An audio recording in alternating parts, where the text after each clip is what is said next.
Something which you'll see a lot of kids' shows get wrong from time to time is dumbing down characters or conveniently ignoring their development in order to teach the moral of the week, whatever that may be. Now, one might argue this is a necessary step that needs to be taken in order for the kind of simplistic messages kids need to hear to be able to function. But really, that's just a poor excuse for lazy writing. And if you want an example of how to do a relatively simple message without butchering your characters or disrespecting your audience's intelligence, then Separate Tides has got it covered.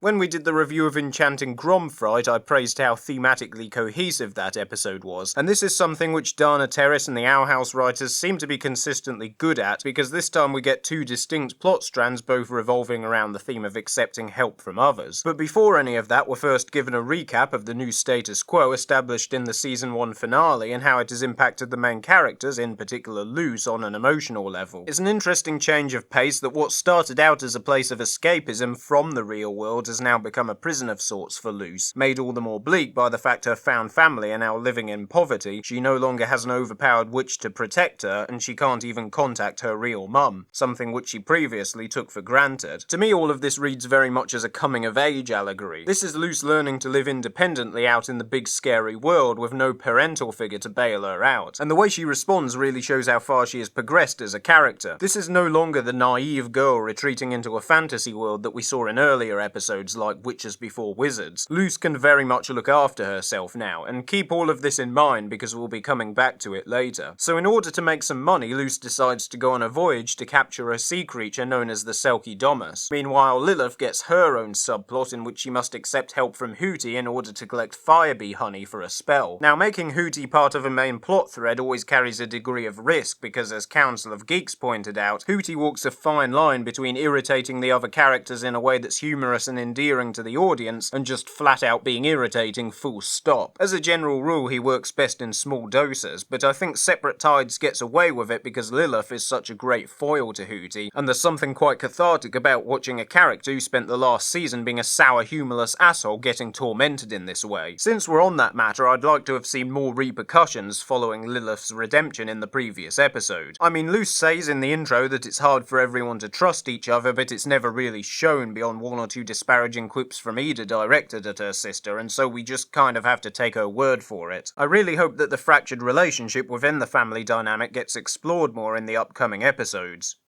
Anyway, back to the main plot, and it turns out that the voyage was in fact orchestrated all along by the Golden Guard, a member of the Emperor's Coven, who instructs Luce and Ida, who was caught attempting to steal the bounty, to slay the Selkie Domus, while threatening King, who is also just kind of along for the shenanigans. In keeping with the theme of the week, Luce must accept Ida's help so that they can work out a solution together. Now, as established earlier, Luce is smart and resourceful, and hardly someone who needs to learn a lesson about working together, and so using her guilt as the framing device here and making this all about her feeling like a burden and wanting to make it up to Ida on her own is a clever decision on the part of the writers, which allows them to get the message across without it compromising Luce's character development in the process. The foundations for this internal conflict were laid out well through subtle details in the first act, like that throwaway line from Ida about her having to stockpile food that's safe for Luce to eat. So as a payoff, it works. The ending isn't perfect, and there are certainly a few holes to poke in it, like how there seems to be a bit of confusion about Luce and Ida's motivation